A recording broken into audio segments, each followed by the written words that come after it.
നമസ്കാരം. രാഷ്ട്രീയ വൃത്തത്തിലേക്ക് വീണ്ടും സ്വാഗതം. ശബരിമല യുവതീ പ്രശ്നം വലിയ രാഷ്ട്രീയ ചർച്ചാ വിഷയം കൂടി ആയി മാറുകയാണ്. അഭിലാഷേ, ഇപ്പോൾ ഒരു വലിയ രാഷ്ട്രീയ പ്രശ്നമായി മാറിയിരിക്കുന്നു ഈ ശബരിമല യുവതീ പ്രവേശം. സുപ്രീം കോടതിയിൽ പുനഃപരിശോധനാ ഹർജികളെത്തി. അവിടെ 7 കാര്യങ്ങൾ, അതിൽ ഭരണഘടനാപരമായ 7 കാര്യങ്ങൾ കൂടി തീർപ്പുണ്ടാക്കിയതിനു ശേഷം ഇതിൻ്റെ വാദം കേൾക്കാമെന്നുള്ളതാണ് സുപ്രീം കോടതി എടുത്ത നിലപാട്. അതുകൊണ്ട് തന്നെ സംസ്ഥാന സർക്കാരും അതിനകത്ത് ഇനി സമയമുണ്ടല്ലോ എന്ന നിലപാട്. ഇന്നലെയും ഇന്നുമായി പി രാജീവ് നിയമമന്ത്രി ശരിക്കും വളരെ തന്ത്രപരമായി മാധ്യമപ്രവർത്തകരുടെ മുന്നിൽ ഞങ്ങളുടെ മുൻ നിലപാട് ഇതാണ് എന്നുള്ള കൃത്യം ആ വാചകം പറയാതെ ബാക്കി എല്ലാ മാധ്യമപ്രവർത്തകരോട് തർക്കിച്ച് വളരെ എന്ന് വെച്ചാൽ അതൊരു മാതൃകയാക്കേണ്ടതാണ്. പ്രത്യേകിച്ചും CPM സംസ്ഥാന സെക്രട്ടറി MV ഗോവിന്ദനെ പോലുള്ളവർ എങ്ങനെയാണ് ഇത്തരത്തിൽ വിവാദ പ്രശ്നങ്ങൾ വരുമ്പോൾ മാധ്യമപ്രവർത്തകരോട് സംസാരിക്കേണ്ടത് ഒരു അബദ്ധവും വരാതെ എന്നുള്ളത് പി രാജീവിൻ്റെ കാര്യം പ്രത്യേക മാതൃക ആക്കേണ്ടതാണ്. എന്തായാലും പക്ഷേ പ്രതിപക്ഷം സർക്കാരിനെയും മുഖ്യമന്ത്രിയും വെല്ലുവിളിക്കുന്നു. നിങ്ങളുടെ നിലപാട് പറ.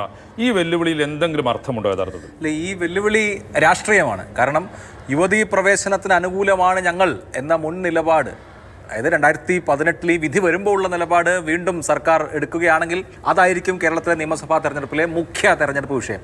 അപ്പോൾ അങ്ങനൊരു അവസരം മണ്ഡലത്തിൽ ഇവർ കാണിക്കില്ല. അതുകൊണ്ടാണല്ലോ പി രാജീവ് ഇതിൽ സമർത്ഥിക്കാൻ ശ്രമിക്കുന്ന കാര്യം. 7 ചോദ്യങ്ങൾ, 7 കോൺസ്റ്റിറ്റ്യൂഷണൽ ക്വസ്റ്റ്യൻസ് ആണ് 9 അംഗ കോൺസ്റ്റിറ്റ്യൂഷണൽ ബെഞ്ച് പരിഗണിക്കുന്നത്.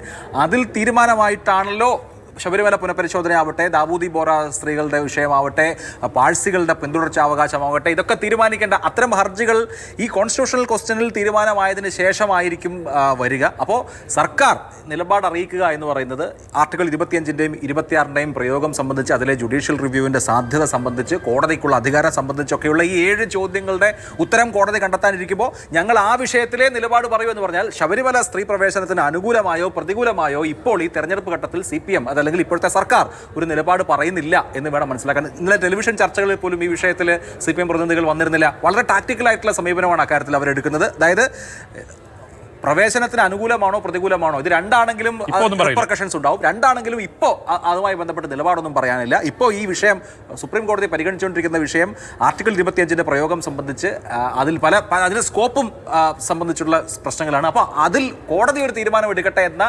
ടാക്ടിക്കലായിട്ടുള്ള തന്ത്രപരമായ സമീപനമാണ് എടുക്കുന്നത്. മറ്റ് പ്രതിപക്ഷ കക്ഷികളെ സംബന്ധിച്ച്, ഇപ്പോൾ കോൺഗ്രസിനെ സംബന്ധിച്ചായാലും BJP-യെ സംബന്ധിച്ചായാലും അവർക്ക് ഈ വിഷയത്തിൽ ഒരു സുവർണാവസര പ്രതീക്ഷയുണ്ട്. അപ്പോൾ അത് പക്ഷേ CPM-ന് തിരിച്ചും ചോദിക്കാവുന്നതാണ്. ഈ ശബരിമല വിധി വന്നപ്പോൾ 2018 വിധി വന്നു, അതിനെ സർവാത്മന സ്വാഗതം ചെയ്ത ആളാണ് രാഹുൽ ഗാന്ധി നിലപാട് മാറ്റിയോ എന്ന് ചോദിക്കാം. ഒ രാജഗോപാൽ മാതൃഭൂമിയുടെ ശബരിമല സപ്ലിമെന്റിൽ സ്ത്രീ പ്രവേശനം, അത് 90-കൾ മുതൽ സ്ത്രീ പ്രവേശനത്തിന് അനുകൂലമായ ഗ്രൗണ്ട് ഒരുക്കാൻ വേണ്ടി പ്രത്യയശാസ്ത്രപരമായി നിലപാടെടുക്കുന്നവരാണ്. കേരളത്തിലെ ഇപ്പോൾ ജീവിച്ചിരിക്കുന്ന ഏറ്റവും മുതിർന്ന രാഷ്ട്രീയ നേതാവായിട്ടുള്ള ഒ രാജഗോപാലിന് ആ നിലപാടുണ്ട്. എന്തിന് RSSന്റെ കേരളത്തിലെ ഏറ്റവും വലിയ സൈദ്ധാന്തികൻ ആർ ഹരിയാണ്. ആർ ഹരി അദ്ദേഹത്തിന്റെ പുസ്തകത്തിലൂടെ സ്ത്രീ പ്രവേശനത്തിന് അനുകൂലമായ നിരവധി വാദങ്ങൾ നിർത്തിയിട്ടുണ്ട്.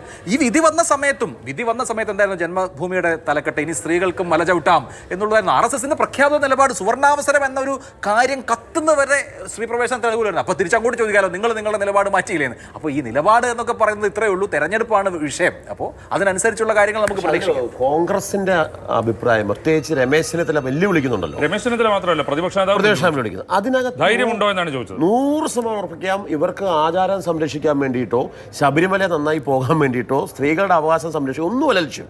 ഈ വരാൻ പോകുന്ന നിയമസഭാ തെരഞ്ഞെടുപ്പ് മാത്രമാണ് ഇവരുടെ ലക്ഷ്യം. അതിനുവേണ്ടി ഒരു ചോദ്യം ഇട്ടുകൊടുക്കുന്നു. അതിൽ ആരെങ്കിലും കയറി കുത്തിക്കഴിഞ്ഞാൽ അതൊരു പ്രശ്നമാക്കിക്കൊണ്ടുവരിക, ആ പ്രശ്നത്തെ വലുതാക്കുക, അതിലൂടെ ഈ കുളം കലക്കുക, അതിൽ വോട്ട് പിടിക്കുക എന്നുള്ള നയമാണ്. കഴിഞ്ഞ പ്രാവശ്യം ഇവരിങ്ങനെ നിലപാടെടുത്തതിന് ശേഷം ലോക്സഭാ തെരഞ്ഞെടുപ്പിൽ പരാജയപ്പെട്ടു 2019. അതിനുശേഷം CPM വീടാന്തരം കയറി, കോടിയേരിയുടെ നേതൃത്വത്തിൽ കയറി അതൊരു തെറ്റായ നിലപാടായിരുന്നു എന്നുള്ളത് പറയുകയും അടുത്ത തദ്ദേശ തെരഞ്ഞെടുപ്പിലും അതിനുശേഷം നടന്ന 2021 നിയമസഭാ തെരഞ്ഞെടുപ്പിലും ഈ പ്രശ്നത്തെ കവച്ചു വെക്കുന്ന വിജയം അവർ നേടിക്കഴിഞ്ഞില്ലേ എന്ന് മാത്രമല്ല, CPM ആയാലും LDF ആയാലും അന്നത്തെ ആ ഒരു അവസ്ഥയ്ക്ക് ശേഷം NSSുമായിട്ടും SNDPയുമായിട്ടും നല്ലൊരു ബന്ധം സൂക്ഷിക്കുന്നുണ്ട്. അത്തരം യാത്രകളൊന്നും അന്ന് നാമജപ ഘോഷയാത്ര നടന്നതാണ് ഏറ്റവും പ്രധാനപ്പെട്ട രീതിയിലേക്ക് കോൺഗ്രസിന് അനുകൂലമായി വന്നത്. എന്നാൽ അന്ന് ഇരുമുടിക്കെട്ടുമായി പോയ സുരേന്ദ്രനൊന്നും കാര്യമായ നേട്ടം ഉണ്ടാക്കാൻ വേണ്ടി പറ്റിയില്ല. രമേശ് ചെന്നിത്തല ഭക്തനാണ്, അദ്ദേഹം ശബരിമലയിൽ പോകുന്ന വ്യക്തിയാണ്. പ്രതിപക്ഷ നേതാവും അങ്ങനെ തന്നെയാണ് എന്നാണ് ഞാൻ വിചാരിക്കുന്നത്. പ്രതിപക്ഷ നേതാവും ശബരിമലയിൽ പോകുന്ന ആളാണ്. ഇവർ ഈ ഒരു പ്രശ്നം വരുമ്പോൾ ആചാര സംരക്ഷണം എന്നുള്ളതാണല്ലോ അവരുടെ നിലപാട്. അപ്പോൾ ആചാരം സംരക്ഷിക്കണമെന്ന് സർക്കാരും അങ്ങനെ ഒരു നിലപാടെടുക്കണമെന്ന് എന്തിനാണ് വെല്ലുവിളിക്കുന്നത്? ധൈര്യമുണ്ടെങ്കിൽ ചെയ്യൂ എന്നാണ് വെല്ലുവിളിക്കുന്നത്. അവിടെ നിങ്ങളുടെ വിശ്വാസം, ആചാര സംരക്ഷണം എവിടെ നിൽക്കുന്നു? അതോ അതിനകത്ത് ഈ രാഷ്ട്രീയ ചോര കുടിക്കാൻ വേണ്ടിയിട്ടുള്ള വ്യഗ്രതയാണോ അവർ കാണിക്കുന്നത്? 2018 ഈ CPM-ഉം ഭരണപക്ഷവും പ്രതിപക്ഷത്തോട് ചെയ്തത് എന്താ? സുപ്രീം കോടതി വിധി വന്ന സമയത്ത് പ്രതിപക്ഷത്തോട് സർക്കാർ ചോദിച്ചു, മുഖ്യമന്ത്രി പിണറായി വിജയൻ ചോദിച്ചു, നിങ്ങൾ ആർക്കൊപ്പമാണ്? ജെൻഡർ ജസ്റ്റിസിനൊപ്പമാണോ? കോടതി വിധിക്കൊപ്പമാണോ? ഇപ്പോൾ ഉത്തരം പറയണമെന്ന് പറഞ്ഞ് പ്രതിപക്ഷത്തിനെ സമ്മർദ്ദത്തിലാക്കി. അന്ന് പ്രതിപക്ഷത്തിന് ശക്തമായൊരു നിലപാടെടുക്കാനൊന്നും പറ്റിയില്ല. ആളുകൾ നാമജപഘോഷയാത്രയായി NSS വന്നു. അല്ല, പിന്നീടാണ് ആദ്യഘട്ടത്തിൽ പ്രതിപക്ഷം ഒന്ന് പകച്ചത് ഈ അറ്റാക്ക് കൊണ്ടാണ്. അതിന് മുമ്പ് തന്നെ അവരുടെ സത്യവാങ്മൂലം കിടപ്പുണ്ടല്ലോ.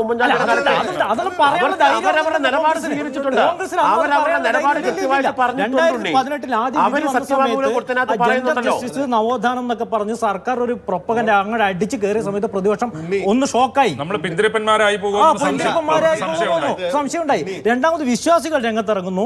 ആ സമയത്ത് ആ മൂവ്മെന്റിന്റെ കൂടെ പ്രതിപക്ഷം നിന്നു. അല്ലാണ്ട് പ്രതിപക്ഷ ഇനീഷ്യേറ്റീവ് ആയിട്ട് ഇവിടെ ഒന്നും കൊണ്ടുവന്നിട്ടില്ല. വിശ്വാസികൾ ഇറങ്ങി, അതിന്റെ കൂടെ UDF വന്നു, അതിന്റെ കൂടെ BJP വന്നു. അത്രേ ഉള്ളൂ. BJP ആദ്യം ശ്രീധരൻപിള്ള സ്വാഗതം ചെയ്യുകയല്ലേ ചെയ്ത്. ഞാൻ ഈ വിധി വന്ന സമയത്ത് വാർത്ത വായിക്കാണ്.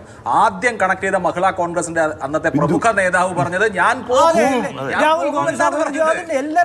ഈ നാമജപ ഘോഷയാത്രകൾ വന്നു, ഒരു വലിയ തോതിലുള്ള ജനങ്ങളുടെ ഇളക്കം വന്നു.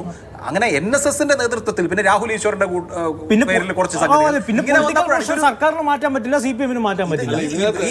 ട്രെൻഡ് മാറിയപ്പോഴാണ് ഈ കോൺഗ്രസ് ആണെങ്കിലും BJP കയറിയത്. ഇതിനകത്ത് ഈ യു-ടേൺ എന്ന് പറയുന്നത് എല്ലാവരും ചെയ്തിട്ടുണ്ട്. അതിനകത്ത് ഇപ്പം രാഹുൽ ഗാന്ധിയെ പോലുള്ള 1-2 നേതാക്കൾ, നാഷണൽ ലെവലിലുള്ള നേതാക്കൾ നിലപാടെടുത്തെങ്കിലും പിന്നെ പ്രതിപക്ഷത്തിനോ കോൺഗ്രസിനോ ഒന്നും അന്ന് ഒരു സംശയം ഉണ്ടായിരുന്നില്ല. പൊളിറ്റിക്കലി അവർ ശരിക്കും അതിനകത്ത് വിശ്വാസികളുടെ ഒപ്പമായിരുന്നു. ഇതിനകത്ത് സംശയം ഉണ്ടായിരുന്നത് ഇപ്പോൾ ഈ പറഞ്ഞ പോലെ RSS-ഉം അതുപോലുള്ള സംഘപരിവാർ ഗ്രൂപ്പുകളാണ് ആദ്യം ഇതിനെ ശരിക്കും സ്വാഗതം ചെയ്യുകയും പിന്നീട് പിന്മാറുകയും ചെയ്തത്. NSS ഉള്ള സാമുദായിക സംഘടനകളാണ് ശരിക്കും ഇതിനകത്ത് ആത്മാർത്ഥമായി ജെന്യൂൻ ആയിട്ടൊരു നിലപാടെടുത്തത് ആദ്യം മുതൽ അവസാനം വരെ. പക്ഷേ NSSന്റെ ജനറൽ സെക്രട്ടറി ഇന്ന് മാതൃഭൂമി ദിനപത്രത്തിൽ കൊടുത്തിരിക്കുന്ന ഇന്റർവ്യൂവിൽ പറയുന്നുണ്ട്, ഇങ്ങനെ ഒരു സംഭവത്തിൽ സർക്കാർ വീണ്ടും ചെയ്തു കഴിഞ്ഞാൽ അല്ലെങ്കിൽ കോടതി വിധി എതിരായാൽ അത് ഞങ്ങൾ അക്രമ സമരത്തിനോ അങ്ങനെയുള്ള ഒരു കാര്യങ്ങൾക്കും നിയമപരമായി പോരാടും എന്നാണ്. അല്ല, അവരെ കക്ഷി ചേർന്നതാണ്. അവർ ഈ കേസിനകത്ത് കക്ഷി ചേർന്ന സംഘടനയാണ്. ശരിക്കും ഇതിനകത്ത് ജെന്യൂനായ ഒരു കക്ഷി NSS മാത്രമാണ്. അന്ന് ഈ കോടതി വിധിയുടെ പശ്ചാത്തലത്തിൽ കേരളത്തിൽ ഇത്തരത്തിൽ വളരെ പുരോഗമനപരമായ ഒരു നിലപാടെടുക്കാം, ഈ പറയുന്ന പോലെ നവോത്ഥാനം നടപ്പാക്കാം എന്നുള്ള തെറ്റിദ്ധാരണ പാർട്ടിയിൽ ആർക്കൊക്കെ ഉണ്ടായിരുന്നു, മുഖ്യമന്ത്രിക്ക് ഉണ്ടായിരുന്നു. അതനുസരിച്ച് മുന്നോട്ട് പോയി രാഷ്ട്രീയമായി തിരിച്ചടി കിട്ടിയപ്പോൾ അവർക്ക് കണ്ണു. ഞാൻ മനസ്സിലാക്കാനില്ല. അതിനകത്ത് സ്വാഭാവികമായിട്ട് ഭരണഘടനയാണോ വിശ്വാസമാണോ വലുതെന്നുള്ള ഒരു ചോദ്യം ഒഴിക്കുന്നു. ഇന്ത്യ പോലൊരു രാജ്യത്തിന്റെ സുപ്രധാനമായ കോടതി അവർ ഒരു തീരുമാനം പറയുന്നു, ഭരണഘടന ഉയർന്നു നിൽക്കും, ഭരണഘടനയ്ക്ക് താഴെ മാത്രമേ വിശ്വാസ സങ്കല്പങ്ങൾ വരുന്നുള്ളൂ. അതിനെ ഒരു ഭരണകൂടം എന്ന നിലയിൽ സർക്കാർ അംഗീകരിക്കുകയാണ് ചെയ്തത്. ഭരണഘടനയെ താഴ്ത്തിക്കെട്ടിക്കൊണ്ട് മുന്നോട്ട് പോകാൻ വേണ്ടി കഴിയില്ല. അതുകൊണ്ടാണല്ലോ ഇപ്പോൾ സുപ്രീം കോടതിയുടെ ബെഞ്ചിലും സംശയം വന്നത്, ഭരണഘടനാ ബെഞ്ചിലും സംശയം വന്നതല്ലേ? ഈ സംശയം എല്ലാവർക്കും ഉണ്ടാവുമല്ലോ. ആദ്യഘട്ടത്തിൽ സമൂഹത്തിലെ എല്ലാ ഭാഗത്തുനിന്നും അതിനെ സ്വാഗതം ചെയ്യുകയും ചെയ്തു. ഉണ്ണി, അതിനകത്ത് ഒരു പിന്തിരിപ്പൻ തീരുമാനമാണെന്നല്ലേ പറയുമായിരുന്നു. സ്വാഭാവികമായിട്ടും ഒരു സുപ്രീം കോടതി ഉത്തരവിടുവാണ്, തുല്യതയ്ക്കാണ് പ്രാധാന്യം, ഭരണഘടനയ്ക്കാണ് പ്രാധാന്യം, ഭരണഘടനാപരമായ കർത്തവ്യം നിറവേറ്റു എന്ന് പറയുമ്പോൾ ഇല്ല ഞങ്ങൾ അത് ചെയ്യത്തില്ല എന്ന് പറയണമായിരുന്നോ? ചെയ്യില്ല. അതിപ്പോ അങ്ങനെ ഒരു വിധി വന്നു കഴിഞ്ഞാലും സാമൂഹികമായിട്ട് ഈ ആചാരം എന്ന് പറയുന്ന ഇതുമായി ബന്ധപ്പെട്ടും വിശ്വാസമല്ല വിശ്വാസികളുടെ മനസ്സിലിരിക്കുന്നിടത്തോളം അതൊരു പക്ഷെ പെട്ടെന്ന് നടപ്പാക്കാൻ കഴിയുന്നതാവില്ല. ക്ഷേത്ര പ്രവേശന വിളംബരം ഇറങ്ങിക്കഴിഞ്ഞ ഉടനെ കേരളത്തിൽ നടപ്പായോ? ഇല്ല. CPM സംസ്ഥാന സെക്രട്ടറി പറഞ്ഞു, നടപ്പാക്കാൻ പറഞ്ഞാൽ നടപ്പാക്കും, വേണ്ടെന്ന് പറഞ്ഞാൽ വേണ്ട എന്നാണ്. അതായത് പന്ത് കോർട്ട് സർക്കാരിന്റെ കോർട്ടിലല്ല അല്ലേ? നമുക്ക് ഈ വിഷയത്തിൽ വരുന്ന ദിവസങ്ങളിൽ വീണ്ടും ചർച്ചയാകാമെന്നാണ് തോന്നുന്നത്. മാർഷലെ, മറ്റെന്താ പ്രശ്നം? ഞാൻ ഈ ശബരിമല വിഷയം തന്നെ തന്നെയാണ്. അതായത് എന്നെ സംബന്ധിച്ചോളം ഈ ശബരിമല സ്ത്രീ പ്രവേശനക്കാരും ഉപരിയായിട്ട് ഇപ്പോൾ തോന്നിയ ഒരു സംശയം, ആഗോള അയ്യപ്പ സംഗമം ഒരു പക്ഷേ സർക്കാരിനും അതോടൊപ്പം തന്നെ CPM-നും തിരിച്ചടിയാകുമോ എന്നുള്ളതാണ്. അതിൻ്റെ കാരണം ഇന്ന് ദേവസ്വം ബോർഡ് പ്രസിഡന്റിന്റെ വാർത്താ സമ്മേളനമാണ്. ഇത് നമ്മുടെ ഇതേ വേദിയിൽ തന്നെ നമ്മൾ കഴിഞ്ഞ ദിവസം പറഞ്ഞതാണ്. PS-നെ ഉദ്ധരിച്ചുകൊണ്ട് ഞാൻ പറഞ്ഞിരുന്നു, നടേശ കണക്ക് വെയ് എന്ന് പറഞ്ഞ പോലെ ദേവസ്വം ബോർഡ് കണക്ക് വെക്കേണ്ടി വരും. മാതൃഭൂമിക്കെതിരെ അതിഭീകരമായ ക്യാമ്പയിനാണ് നടത്തത്. ഇല്ലാത്ത ഒരു കണക്കെടുത്ത് വെച്ചുകൊണ്ട് വാർത്ത കൊടുത്തു. ഇല്ലാത്ത ഒരു ഓഡിറ്റ് റിപ്പോർട്ടാണ് ആരിത് കണ്ടിരിക്കുന്നു എന്ന് നമ്മൾ ഉറപ്പിച്ച് പറഞ്ഞു. നമ്മളിത് കണ്ടിട്ടുണ്ട്, നമുക്കിത് അറിയാമെന്ന് പറഞ്ഞു. ഇപ്പം അതേണ്ട ദേവസ്വം ബോർഡ് ഇത് സമ്മതിക്കുന്നു. ഇതുവരെ ഇടത് ഹാൻഡിലുകൾ പറഞ്ഞുകൊണ്ടിരുന്നത് എന്താണ്? ഇങ്ങനൊരു സംഭവമേ ഇല്ല, വ്യാജ വാർത്തയാണ്, കനകോലുവിൻ്റെ കയ്യിൽ നിന്ന് കാശ് വാങ്ങിയിട്ടാണ് ഈ വാർത്ത ചെയ്യുന്നുള്ള ഒരുപാട് ക്യാപ്സൂളുകളും ആരോപണങ്ങളും നേരിട്ടു. ഇനിയും ഗൃഹസന്ദർശനം നടത്തുന്ന CPM-കാർ ഇതിന് മറുപടി പറയണ്ടേ? കാരണം ദേവസ്വം കമ്മീഷണർ മുഖേന സ്പെഷ്യൽ കമ്മീഷനിലൂടെ കോടതിയിൽ സമർപ്പിച്ച ഓഡിറ്റ് റിപ്പോർട്ടാണ്. ഈ ഓഡിറ്റ് റിപ്പോർട്ട് ദേവസ്വം ബോർഡ് തുറന്നു പോലും നോക്കിയിട്ടില്ല.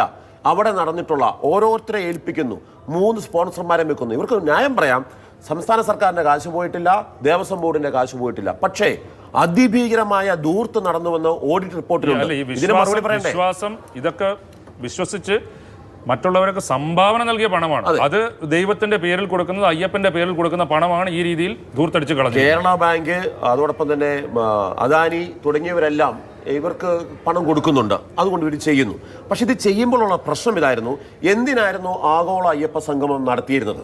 ഇത്തരം ദൂർത്ത് നടത്താൻ വേണ്ടിയിട്ടാണോ? ഇതിന് മുൻ ദേവസ്വം ബോർഡ് പ്രസിഡന്റ് പറയുന്നുണ്ട് മൂന്നാറിലൊന്നും താമസിച്ചില്ലെന്ന്. പക്ഷേ ആ അസോസിയേഷൻ, വിജയ അസോസിയേഷന്റെ കണക്കിനകത്ത് കാണിക്കുന്നുണ്ട്. അത് നേരിട്ട് ബില്ലാർക്കാണ്? ദേവസ്വം ബോർഡ് പ്രസിഡന്റിനാണ്. GST പോലും അടച്ചിട്ടില്ല. അതൊരു മാധ്യമം പുറത്തു കൊണ്ടുവരുമ്പോൾ അത് മുഴുവൻ ക്യാപ്സൂളാണ്, അത് മുഴുവൻ തെറ്റാണെന്ന് പറഞ്ഞു. മുൻ ദേവസ്വം ബോർഡ് പ്രസിഡന്റ് പറയുന്നത് എന്താണ്? പച്ചക്കള്ളം മുൻ ദേവസ്വം ബോർഡ് പറയാണ്. ഉത്തരവാദിത്വം, ജാഗ്രത കുറവ്, ഇതെല്ലാവർക്കും ഉണ്ട്. ഈ ജാഗ്രത കുറവ് ഉണ്ടായതിനകത്ത് കുറ്റപ്പെടുത്തിയത് ആരെയാണ്? മാധ്യമങ്ങളെയാണ്. അവിടെയാണ് ഞാൻ പറയുന്നത്. അതുകൊണ്ട് ഞാൻ പറയുന്നു, ശബരിമല സ്ത്രീ പ്രവേശനത്തെക്കാൾ ഉപരിയായിട്ട് ചിന്തിക്കുന്ന വിശ്വാസികളായിട്ടുള്ള ആൾക്കാർക്ക് പറയാൻ ഒരുപാട്, ചോദിക്കാൻ ഒരുപാട് കാര്യങ്ങളുണ്ട്. ഹൈക്കോടതി കൊടുത്തിട്ടുള്ള റിപ്പോർട്ടാണ്. ഹൈക്കോടതി ആ റിപ്പോർട്ട് പരിശോധിച്ചിട്ടാണ് പറഞ്ഞത്. അതാണ് വാർത്തയാകുന്നത്. അല്ലാതെ ഏതെങ്കിലും മാധ്യമങ്ങൾക്ക് ചുമ്മാ ഇരുന്നിട്ട് ഇത് കണക്ക് കൂട്ടി കൊടുക്കാൻ. അത് മാത്രമല്ല, ഇറങ്ങിയ ക്യാപ്സൂൾ ഒറ്റയടിക്ക് കാലഹരണപ്പെട്ടതായി പോയി എന്നുള്ളതാണ് ഏറ്റവും പ്രധാനപ്പെട്ട കാര്യം. യുവതി പ്രവേശനമല്ല, ശരിക്കും സ്വർണ്ണക്കൊള്ളയും ഇതുപോലുള്ള ദൂർത്തുകളും തെരഞ്ഞെടുപ്പ് വിഷയമായിട്ടുണ്ടാവും എന്നുള്ളതാണ്. വരവ് ചെലവ് കണക്കാണ് ഓഡിറ്റ് ചെയ്യുക എന്നുള്ളത് ഏറ്റവും സാമാന്യമായ ഒരു കോമൺ മാന് പോലും അറിയേണ്ട കാര്യമാണല്ലോ. എന്നിട്ടും എസ്റ്റിമേറ്റും കണക്കും തമ്മിൽ തിരിയാത്തതാണ് എന്ന് പറഞ്ഞിട്ടുള്ള ആളുകളുണ്ട്. അതിൽ മാധ്യമ പ്രവർത്തകർ പോലും ഉണ്ട് എന്നുള്ളതാണ് ഏറ്റവും ഇവിടെ പ്രധാനപ്പെട്ട ഒന്ന്. IIIC എന്ന കമ്പനിക്ക് കരാർ കൊടുത്തത് അത് ആർബിട്രറി ആണ് എന്ന് ദേവസ്വം സ്പെഷ്യൽ കമ്മീഷണറാണ് ഹൈക്കോടതി മുമ്പാകെ അറിയിച്ചത്. അത് എക്സോർബിറ്റന്റ് ആണ് എന്ന് അദ്ദേഹത്തിന്റെ റിപ്പോർട്ടിൽ പറയുന്നുണ്ട്. ഈ കണക്കുകളിൽ, അതായത് കമ്പനി സമർപ്പിച്ച കണക്കുകളും മറ്റ് ഹെഡ്വൈസ് കണക്കുകളും പരിശോധിക്കുമ്പോൾ അതിൽ പൊരുത്തക്കേടുണ്ട് എന്ന് കണ്ടെത്തിയത് ഓഡിറ്റിലാണ്. ഇപ്പോൾ ഒരു ഓഡിറ്റ് റിപ്പോർട്ട് അവിടെ ഇരിക്കുക, ഓഡിറ്റ് റിപ്പോർട്ടിലെ കാര്യങ്ങൾ വെളിയിൽ വന്നതിനെ കുറിച്ചാണ് എന്ന് പറഞ്ഞാൽ ഇതിൻ്റെ പ്രാഥമിക ധാരണ പോലും ഇല്ലാത്ത നിലയിലുള്ള ചർച്ചയാണ്. യഥാർത്ഥത്തിൽ ഇതിനെ ഡിഫെൻഡ് ചെയ്യാൻ, ഇത് ദേവസ്വം ബോർഡ് ചെയ്ത പരിപാടിയല്ലേ, അവരതിൻ്റെ കാര്യങ്ങൾ പറയട്ടെ എന്ന നിലയിൽ എടുക്കാവുന്ന ഒരു നിലപാടിനെ വളരെ അഗ്രസീവായ നിലപാടെടുത്ത് അത് സമ്പൂർണ്ണമായി തകർന്നു വീഴുന്ന നിലയിലേക്ക് എത്തിച്ചതിന് ഉത്തരവാദിത്വം ഈ പറയുന്ന ആളുകൾക്കാണ്. അതിന് ഏറ്റവും പ്രശ്നം, ദേവസ്വം ബോർഡ് മുൻ പ്രസിഡന്റ് ഒരു കണക്കങ്ങ് അവതരിപ്പിച്ചു കളഞ്ഞു. ഇടത് ഹാൻഡിലേക്ക് ഇട്ട് കൊടുക്കുന്ന ഒരു കണക്കാണ്. ആ കണക്കല്ല ഓഡിറ്റായിട്ട് പോയിട്ടുള്ളത്. ആ കണക്ക് കാണിക്കുന്നത് ദേവസ്വം ബോർഡ് കണ്ടിട്ടില്ല. ഇല്ല, അതായത് ദേവസ്വം കമ്മീഷണറുടെ കൈ വന്നു, അദ്ദേഹം എന്ത് ചെയ്തു, അപ്പോഴത്തേക്കും കോടതി കൊടുക്കേണ്ട ഡേറ്റ് കഴിഞ്ഞു. 3 വട്ടം ഇവർ പറഞ്ഞ ഡേറ്റ് കൊടുക്കാൻ പറ്റില്ല. അപ്പൊ അദ്ദേഹം എന്ത് ചെയ്തു, ഇത് അതേപടി തന്നെ സ്പെഷ്യൽ കമ്മീഷണറെ കൊടുത്തു. സ്പെഷ്യൽ കമ്മീഷണർ നോക്കിയതിനു ശേഷം അദ്ദേഹത്തിന് എന്താ പ്രശ്നം, അദ്ദേഹം ഇത് കോടതി കൊടുത്തു. ആ കോടതിയിലേക്ക് കൊടുക്കുമ്പോൾ എന്താണ് ഇത് സംഭവിച്ചത്? ഇത് ദേവസ്വം ബോർഡിന്റെ മുന്നിൽ വെച്ചില്ല. അതാണ് ദേവസ്വം ബോർഡിന്റെ വീഴ്ചയായിട്ട് അവർ സമ്മതിക്കുന്നത്. ദേവസ്വം ബോർഡിന്റെ മുന്നിൽ വെക്കാത്ത ഒരു കണക്കിന്റെ കാര്യത്തെക്കുറിച്ച് മാധ്യമങ്ങൾ വാർത്ത കൊടുക്കുമ്പോൾ അതില്ല എന്ന് എന്ത് അടിസ്ഥാനത്തിലാണ് പറഞ്ഞത്? കണ്ടിട്ടില്ല. ദേവസ്വം ബോർഡ് പ്രസിഡന്റ് ഇത് കണ്ടിട്ടില്ല, ദേവസ്വം ബോർഡ് അറിഞ്ഞിട്ടില്ല. ഇത് വരവ് ചെലവ് കണക്ക് ഓഡിറ്റർ മറ്റൊരു രീതിയിൽ തയ്യാറാക്കി നടന്ന സംഭവം എന്താണെന്നുള്ളത് അദ്ദേഹം ചോദ്യം ചെയ്യപ്പെടുന്നത് ഇവരുടെ സുതാര്യതയും ഇവരുടെ വിശ്വാസ്യതയാണ്. മാധ്യമങ്ങളെ ചോദ്യം ചെയ്യാൻ വേണ്ടി ഇടത് ഹാൻഡിൽ ഇറങ്ങുമ്പോൾ അവരാദ്യം മനസ്സിലാക്കേണ്ടത് അവരിത് കണ്ടിട്ടുണ്ടോ, അവർക്കിത് മനസ്സിലായിട്ടുണ്ടോ എന്നുള്ളതാണ്. ഇനിയിപ്പോൾ ജെനുവിനായിട്ടുള്ള ഒരു കാര്യത്തിൽ വലതുപക്ഷ മാധ്യമങ്ങൾ ഇടതുപക്ഷത്തെ ആകപ്പാടെ തകർക്കുകയാണെന്നുള്ള പ്രചരണമുണ്ടല്ലോ, അത് അതിനകത്ത് യഥാർത്ഥത്തിൽ എന്തെങ്കിലും സംഭവിച്ചാൽ പോലും ഇതിങ്ങനെ നിൽക്കുന്നത് കൊണ്ട് അവർക്കത് മിണ്ടാൻ പറ്റില്ല. അതല്ലേ ഏറ്റവും വലിയ അപകടം എന്നാണ് ഞാൻ പറഞ്ഞത്. കോൺഗ്രസിലെ സ്ഥാനാർത്ഥി നിർണയത്തിൽ പാർട്ടി നേരിടുന്ന വെല്ലുവിളികൾ എന്തൊക്കെയാണ്? സ്ഥാനാർത്ഥി മോഹികൾക്ക് നേതൃത്വം നൽകുന്ന സന്ദേശം എന്താണ്? അഭിലാഷ്, ഞാൻ ഇപ്പോൾ ഇന്ന് പറയുന്ന കാര്യം കളമശ്ശേരി സീറ്റിൻ്റെ കാര്യത്തിൽ, നേരത്തെ കളമശ്ശേരിയും കൊച്ചിയും വെച്ചുമാറും ലീഗും കോൺഗ്രസും എന്ന ചില സൂചനകളുണ്ടായിരുന്നു. വെച്ചുമാറ്റങ്ങളൊന്നും നടക്കുന്നില്ല, ഇനി നടക്കുമെന്നും തോന്നുന്നില്ല. നടക്കാൻ സാധ്യതയില്ല. അതെ, മറ്റു കാര്യങ്ങളായി, മറ്റു രാഷ്ട്രീയ ചർച്ചകളായി. അപ്പോൾ കളമശ്ശേരിയുടെ കാര്യത്തിൽ ലീഗ് മത്സരിക്കുന്നു എന്ന് മാത്രമല്ല, കഴിഞ്ഞ തവണ മത്സരിച്ച അബ്ദുൽ ഗഫൂർ, നമ്മുടെ VK ഇബ്രാഹിം കുഞ്ഞിന്റെ മകൻ, അദ്ദേഹം തെരഞ്ഞെടുപ്പ് പ്രവർത്തനങ്ങളുടെ പ്രാരംഭ ഘട്ടം തുടങ്ങി കഴിഞ്ഞിരിക്കുന്നു. ഇതിന്റെ ഇമ്പാക്ട് എന്ന് പറയുന്നത് പലതരത്തിലാണ്. ഒന്ന്, വി ഡി സതീശന്റെ അടുത്ത വിശ്വസനായ എറണാകുളം DCC പ്രസിഡന്റ് മുഹമ്മദ് ഷിയാസിന് മത്സരിക്കാൻ സീറ്റില്ലാതാവുന്നു. കളമശ്ശേരി ലീഗ് തരികയാണെങ്കിൽ അവിടെ ഷിയാസിനെ ഫീൽഡ് ചെയ്യുക എന്നുള്ളതായിരുന്നു ഒരു പദ്ധതി. അത് നടക്കില്ല. ഇപ്പോൾ കൊച്ചിയുണ്ട് സ്വാഭാവികമായും. അപ്പോൾ കൊച്ചിയിൽ പക്ഷേ ഷിയാസിനെ ഫീൽഡ് ചെയ്യാമെന്ന് വെച്ചാൽ അവിടെ ഇതിനോടകം തന്നെ ലത്തീൻ സഭ മേയറുടെ കാര്യത്തിൽ എന്നതുപോലെ ലത്തീൻ സഭ ക്ലെയിം ഉന്നയിച്ചു കഴിഞ്ഞു. അപ്പോൾ ഡൊമിനിക് പ്രസന്റേഷനോ ടോണി ചെമ്മണിയോ അങ്ങനെ മറ്റേ ആ തരത്തിലുള്ള ഒരു കാൻഡിഡേറ്റിനെ അവിടെ ഫീൽഡ് ചെയ്യാൻ വേണ്ടി കോൺഗ്രസ് നിർബന്ധിതമാവുകയാണ്. അപ്പോൾ ഷിയാസിനെ സംബന്ധിച്ച് ഷിയാസിന് സീറ്റിലാതെ വരുന്നു. രണ്ട് മുസ്ലിം ലീഗിലെ തന്നെ ഈ സീറ്റ് താല്പര്യപ്പെട്ട് നിൽക്കുന്ന ആളുകൾ, ടി അഹമ്മദ് കബീർ എറണാകുളത്തെ മുതിർന്ന മുസ്ലിം ലീഗ് നേതാവാണ്. അദ്ദേഹത്തിന് കളമശ്ശേരി താല്പര്യമുണ്ട്. അതേപോലെ തന്നെ അഡ്വക്കേറ്റ് മുഹമ്മദ് ഷാ, അദ്ദേഹം പി കെ കുഞ്ഞാലിക്കുട്ടിയുടെ അടുത്ത വിശ്വസ്തനാണ്. ഇവർ രണ്ടുപേരും കളമശ്ശേരി മത്സരിക്കാൻ താല്പര്യപ്പെടുന്ന ആളുകളാണ്. പക്ഷേ ഗഫൂർ കളത്തിലിറങ്ങിയതോടെ മുസ്ലിം ലീഗിലും ഇക്കാര്യത്തിൽ എതിരഭിപ്രായങ്ങളുണ്ട്. അദ്ദേഹം മുമ്പേ മുൻകൂട്ടി ഈ കാര്യങ്ങളൊക്കെ ചെയ്യുന്നതിൽ അസംതൃപ്തിയുള്ള ആളുകളുണ്ട്. അവർ പാണക്കാട് തങ്ങൾക്ക് ഇതുമായി ബന്ധപ്പെട്ട അസംതൃപ്തി രേഖപ്പെടുത്തി സന്ദേശം നൽകിയെന്നൊക്കെയാണ് ഞാൻ മനസ്സിലാക്കുന്നത്. പക്ഷേ ഉള്ള പ്രശ്നം എന്താണെന്ന് വെച്ച് കഴിഞ്ഞാൽ ഒന്ന് ഇബ്രാഹിം കുഞ്ഞിൻ്റെ മരണശേഷം അങ്ങനത്തെയുള്ള വൈകാരികത, അദ്ദേഹം പ്രതിനിധീകരിച്ച മണ്ഡലം എന്നൊക്കെയുള്ള നിലയിൽ ഗഫൂറിൻ്റെ കാൻഡിഡേച്ചർ ഏറെക്കുറെ ഉറപ്പാണ്. അദ്ദേഹം ഫീൽഡിലേക്ക് ഇറങ്ങിക്കഴിഞ്ഞിരിക്കുന്നു. അപ്പോൾ എറണാകുളത്ത് ഇതിൽ സവിശേഷത എന്ന് പറഞ്ഞാൽ കളമശ്ശേരി കഴിഞ്ഞ തവണ നടന്ന അതേ മത്സരം പി രാജീവ് വേഴ്സസ് അബ്ദുൽ ഗഫൂർ എന്ന മത്സരം വീണ്ടും ആവർത്തിക്കുകയാണ്. അതിൻ്റെ റിപ്പീറ്റ് വരികയാണ്. അഭിലാഷ്, അപ്പം ഈ അബ്ദുൽ ഗഫൂർ ഇതിന് മുൻപ്, അതായത് ഈ തോറ്റതിന് ശേഷം ആ മണ്ഡലത്തിൽ സജീവമായിട്ടുണ്ടായിരുന്നോ അതോ ഇപ്പോൾ ഈ തെരഞ്ഞെടുപ്പ് ആയപ്പോൾ വീണ്ടും വരികയാണോ ചെയ്യുന്നത്? അദ്ദേഹം ആ മണ്ഡലംകാരനാണ്. അദ്ദേഹം എത്രമാത്രം സജീവമായി അവിടെ ഇറങ്ങിയിട്ടുണ്ട് എന്നുള്ള കാര്യത്തിൽ എനിക്ക് വലിയ ധാരണയില്ല. പക്ഷേ അവിടെ അവർ ക്ലെയിം ചെയ്യുന്ന കാര്യം, ഗഫൂറും ഒപ്പമുള്ള ആളുകളും ക്ലെയിം ചെയ്യുന്ന കാര്യം, കഴിഞ്ഞ തവണ ഒരു LDF തരംഗം ഉണ്ടായപ്പോൾ പാലം പ്രശ്നം സജീവമായിരുന്നു. അങ്ങനെ LDFന്റെ തരംഗം ഉണ്ടായ സമയത്ത് UDFന്റെ സിറ്റിംഗ് സീറ്റായിരുന്ന മണ്ഡലം ഒരു 15,000 വോട്ടിന് നഷ്ടപ്പെട്ടു. ഇത്തവണ അത് തിരിച്ചു പിടിക്കാനുള്ള ഒരു അവസരം തരണം എന്നുള്ളതാണ് ആ പക്ഷത്തിന്റെ ആവശ്യം. അതേസമയം തന്നെ LDFന്റെ എറണാകുളത്തെ വളരെ സുരക്ഷിതമായ സീറ്റ് അല്ല കളമശ്ശേരി. കഴിഞ്ഞ തവണ ഒരു ഫൈറ്റിലൂടെ പി രാജീവ് അവിടെ പിടിച്ച സീറ്റാണ്. വികസന പ്രവർത്തനങ്ങൾ നടത്തിയിട്ടുണ്ട്. ക്യാൻസർ സെന്റർ അടക്കം ഉള്ള ഒരു ധാരാളം കാര്യങ്ങളുണ്ട് സംഘടിപ്പിച്ചിട്ടുണ്ട്. അപ്പൊ അങ്ങനെ ഒരു മതിപ്പ് പേഴ്സണലി പി രാജീവിനുണ്ട്. പക്ഷേ തദ്ദേശ തെരഞ്ഞെടുപ്പിലെ റിസൾട്ട് UDFന് ഭയങ്കരമായ ആത്മവിശ്വാസം പകരുന്ന തരത്തിലുള്ളതാണ്. തദ്ദേശ തെരഞ്ഞെടുപ്പിലെ റിസൾട്ട് വളരെ ഏകപക്ഷീയമായ നിലയിൽ തന്നെ വലിയ മുന്നേറ്റം UDFന് ആ കോൺസ്റ്റിറ്റ്യുവൻസിയിലുണ്ട്. അതുകൊണ്ട് തന്നെ ഈ സീറ്റിന് ആവശ്യക്കാർ കൂടുതലാണ്. ഒരു ഹൈ പ്രൊഫൈൽ എതിരാളി അവിടെ നിൽക്കുമ്പോഴും ഒരു വലിയ ആവശ്യം UDFനകത്ത് ആ സീറ്റുമായി ബന്ധപ്പെട്ടുള്ളത് ഈ ഒരു പശ്ചാത്തലത്തിലാണ്. എന്തായാലും കഴിഞ്ഞ തവണത്തെ ഫൈറ്റ് ആവർത്തിക്കുകയാണ്. അപ്പോൾ പി രാജീവൻ അദ്ദേഹത്തിന്റെ പ്രൊഫൈൽ വെച്ച് വേണം രാഷ്ട്രീയമായി എന്നുള്ളതിനേക്കാളും ആ മണ്ഡലം ഡിഫെൻഡ് ചെയ്യാൻ. ഈ മാധ്യമങ്ങളിൽ പറയുന്നത് പോലെ UDFൽ ഈ ചർച്ചകളൊന്നും അങ്ങനെ ഭംഗിയായി നടന്നു എന്ന് ഞാൻ വിചാരിക്കുന്നില്ല. കാരണം എന്താ, അങ്ങനെയാണെങ്കിൽ ധാരണയൊന്നും ആയിട്ടില്ല. PJ ജോസഫിന്റെ കാര്യത്തിലും ധാരണയൊന്നും ആയിട്ടില്ല. ലീഗിന്റെ സീറ്റുകൾ മാറുന്ന കാര്യത്തിൽ PJ ജോസഫിന് ക്ലിയർ മെസ്സേജ് കൊടുത്തിട്ടുണ്ട്, നിങ്ങൾക്ക് 10 സീറ്റ് തരാൻ പറ്റില്ല എന്നുള്ള കാര്യം. അത് ഇപ്പോൾ നമുക്ക് ഈ 27 സീറ്റാണല്ലോ ലീഗ് മത്സരിക്കുന്നത്. അതിൽ എന്തെങ്കിലും മാറ്റം ഉണ്ടെങ്കിൽ തന്നെ തിരുവമ്പാടിയിൽ മാത്രമേ സംഭവിക്കുമെന്നാണ് തോന്നുന്നത്. കാരണം പേരാമ്പ്രയ്ക്ക് ഇപ്പം തന്നെ അവർ TT ഇസ്മായിൽ, അസീസ്, CP അസീസ് എന്നൊക്കെ പറഞ്ഞിട്ട് സ്ഥാനാർത്ഥികൾ അവിടെ ചർച്ചയ്ക്ക് ഇട്ടു തുടങ്ങി. കൂത്തുപറമ്പിൽ ആണ് പിന്നെ ഒരു മാറും എന്ന് പറഞ്ഞിരുന്നത്. കൂത്തുപറമ്പ് സൈനുൽ അബീദിനെയൊക്കെ ഫീൽഡ് ചെയ്തു വർക്ക് ആരംഭിച്ചു എന്നാണ് പറയുന്നത്. ആ രീതിയിൽ UDF അല്ലേ, കോൺഗ്രസ് അല്ലേ, അവസാന നിമിഷം വരെ അല്ല. അതെ, പക്ഷേ നേരത്തെ ആയി സ്ഥാനാർത്ഥി ഇത് ആകുമ്പോഴേക്കും ഇത് സതീശന്റെ യാത്ര പുറമെ പറയുന്ന പോലെ ഒന്നും UDFനകത്ത് നടന്നിട്ടില്ല. ഓക്കെ, ഞാൻ കോൺഗ്രസിന്റെ സ്ഥാനാർത്ഥി നിർണയത്തിലേക്ക് അവർ കടക്കാൻ പോവുകയാണല്ലോ. അതിനു മുമ്പായിട്ട് ഇന്നലെ ബഹുമാനപ്പെട്ട Shri AK ആന്റണിയും AICC general secretary Shri KC വേണുഗോപാലും ഇന്നലെ ഇതിൻ്റെ മാനദണ്ഡങ്ങളെ സംബന്ധിച്ചിട്ട് ചില പ്രസ്താവനകൾ നടത്തിയിരുന്നു. AK ആന്റണി പറഞ്ഞത് ശരിക്കും നിരീക്ഷകരുടെ നിർദ്ദേശത്തിൻ്റെ അടിസ്ഥാനത്തിൽ മാത്രമായിരിക്കും സ്ഥാനാർത്ഥി നിർണയത്തിൻ്റെ ഏക മാനദണ്ഡം. അല്ലാതെ നിങ്ങൾ സീറ്റ് കിട്ടാത്തവർ നിരാശരാകരുത്, പിന്നെ വിമത വേഷം കെട്ടരുത് എന്നൊക്കെ അദ്ദേഹം വളരെ മുന്നറിയിപ്പ് നൽകുന്നു. അതിൻ്റെ അർത്ഥം ഇത്തവണ സ്ഥാനാർത്ഥി നിർണയം ഏതാണ്ട് ഹൈക്കമാൻഡിന്റെ പൂർണ്ണ നിയന്ത്രണത്തിലായിരിക്കും. ഹൈക്കമാൻഡ് എന്ന് പറയുന്നത് സർവേ നടത്തി കിട്ടുന്ന റിപ്പോർട്ടുകൾ അതിൽ KC വേണുഗോപാലിനും ഒരു വലിയ റോൾ ഉണ്ടാവുന്നതാണ് കാരണം. അതോടൊപ്പം KC ഇന്നലെ പറയുന്നുണ്ടായിരുന്നു, സ്വയം സ്ഥാനാർത്ഥി പ്രഖ്യാപനം നടത്തരുത് ആരും. അങ്ങനെ നടത്തിയാൽ അവർക്ക് സ്ഥാനാർത്ഥിത്വം ഉണ്ടാകില്ല. 2, സ്ഥാനാർത്ഥിയായിട്ട് വരുന്നവർ പിന്നീട് ഭരണം കിട്ടി അധികാരത്തിൽ വന്നാൽ ഗവൺമെൻറ്റിൻ്റെ പദവികൾ മോഹിക്കരുത്. തോറ്റു കഴിഞ്ഞാൽ പിന്നെ അവർ മറ്റ് പദവികളില്ല. സീറ്റ് കിട്ടാത്തവർക്കാണ് പദവി. അതായത് സീറ്റ് കിട്ടാത്തവർ ഇപ്പോഴേ പിന്നെ സമാശ്വസിപ്പിക്കുകയാണ്. അപ്പോൾ അങ്ങനെ നോക്കുമ്പോൾ ഓരോ മണ്ഡലത്തിലും ഇവരുടെ ഈ സർവേയുടെ അടിസ്ഥാനത്തിൽ വിജയസാധ്യതയാണ് അടിസ്ഥാനം നോക്കുന്നു. പലർക്കും ഈ പറഞ്ഞ ലിസ്റ്റിൽ നിരാശരാകേണ്ടി വരും എന്ന് തോന്നുന്നു. പിന്നെ അതോടൊപ്പം തന്നെ ഈ വിസ്മയങ്ങൾ വരുന്നുണ്ടല്ലോ ഇപ്പുറത്തു നിന്ന്, അവർക്കൂടെ സീറ്റ് കണ്ടെത്തേണ്ടി വരുമ്പോൾ സീറ്റ് മോഹികളായ കോൺഗ്രസിലെ പലർക്കും സീറ്റ് കിട്ടാത്തൊരവസ്ഥ വന്നുകൂടാ എന്നില്ല. എന്തായാലും കോൺഗ്രസ് സ്ഥാനാർത്ഥി നിർണയത്തിലേക്ക് കടക്കുമ്പോൾ നേരത്തെ ഇവിടെ ഗ്രൂപ്പും അല്ലെങ്കിൽ ഓരോ അനുയായികളുടെ അല്ലെങ്കിൽ നേതാക്കളുടെ അനുയായികളൊക്കെ അവരുടെ ശുപാർശകളുണ്ടായിരുന്നു. ഇത്തവണ ആ ശുപാർശകളൊന്നും അംഗീകരിക്കില്ല എന്ന് കോൺഗ്രസ് സീറ്റ് പ്രഖ്യാപിച്ചില്ല എന്ന് പറയുമ്പോഴും കൊട്ടാരക്കരയിൽ അവർ സ്ഥാനാർത്ഥിയെ പ്രഖ്യാപിച്ചു കഴിഞ്ഞു. ഐഷ പോറ്റി മത്സരിക്കും എന്നുള്ള സൂചനയാണ് അവർ തന്നു കഴിഞ്ഞത്. ലോക്ഭവനിലേക്കുള്ള സമരത്തിന് മുന്നിൽ വെച്ച് ജാഥയിൽ പങ്കെടുക്കുകയും ചെയ്തു.